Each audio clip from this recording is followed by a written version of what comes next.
The Elves and the Shoemaker. Once there was a shoemaker who had grown very poor over the course of several years. He didn't have much money. The shoemaker had been good at his trade. He made attractive shoes that fit well and made his customers happy. But unfortunately, fashions had changed over time, and the shoemaker's shoes had gone out of style. People didn't want to buy them anymore. They preferred the shoes that the shoemaker in the next town made. The shoemaker looked around at his shop, which was in the front of his house. He had very few supplies left to make new shoes. Since people had stopped buying his shoes, he wasn't making any money. Because he wasn't making any money, he wasn't able to buy new supplies. He picked up the tiny bit of leather that he had left. He thought perhaps he would be able to squeak out one last pair of shoes before he closed his shop for good and moved to the poorhouse with his wife. People who couldn't afford their own house lived together in a place called the poorhouse. He carefully cut out the pieces he needed and set them on his work table. But he was too tired to work, so he yawned, kissed his wife goodnight, and went to bed. The next morning he rubbed his eyes, kissed his wife good morning, and went directly to his shop to work on that last pair of shoes.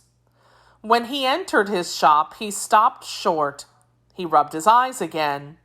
There, on his work table where he'd left the pieces of shoe leather the night before, was a perfectly assembled pair of shoes. The shoemaker picked up a shoe. The stitching was neat and attractive. The shoe was more stylish and interesting than the shoes the shoemaker himself made. But where on earth had the shoes come from? Who had made them? The shoemaker had no idea. The shoemaker asked his wife, but she also had no idea. Not knowing what else to do, the shoemaker picked up the shoes and placed them in his front window. Just then, a gentleman walked by. He stopped at the window and peered in. He quickly opened the door and pointed to the new shoes.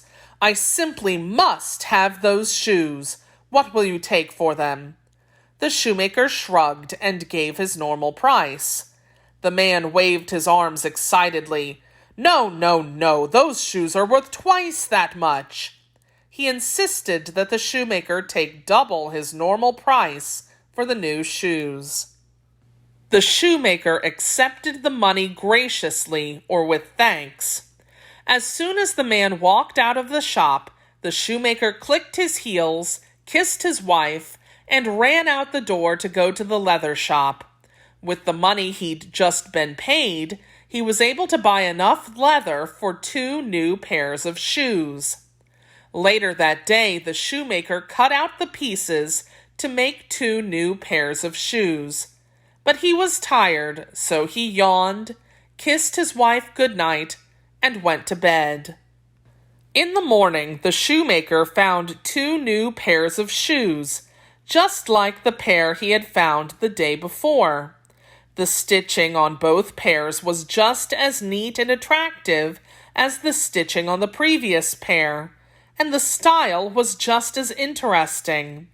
He put the 2 new pairs in the front window and was pleased when 2 men walked in within minutes and offered double the normal price for the 2 pairs of shoes.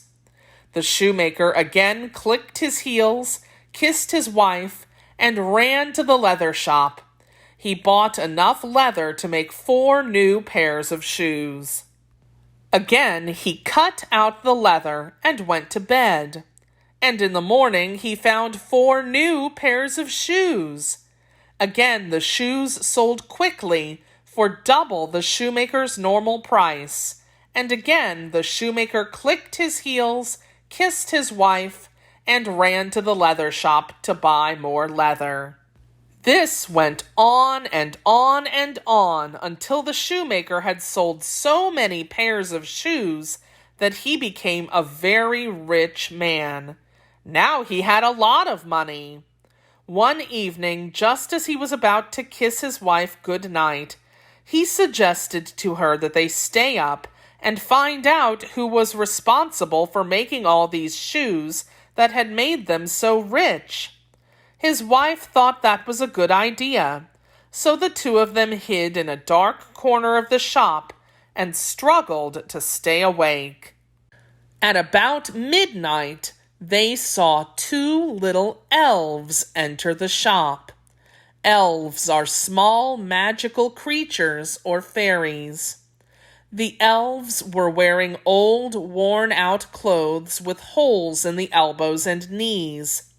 They went straight to the leather and began to work, stitching together shoe after shoe after shoe.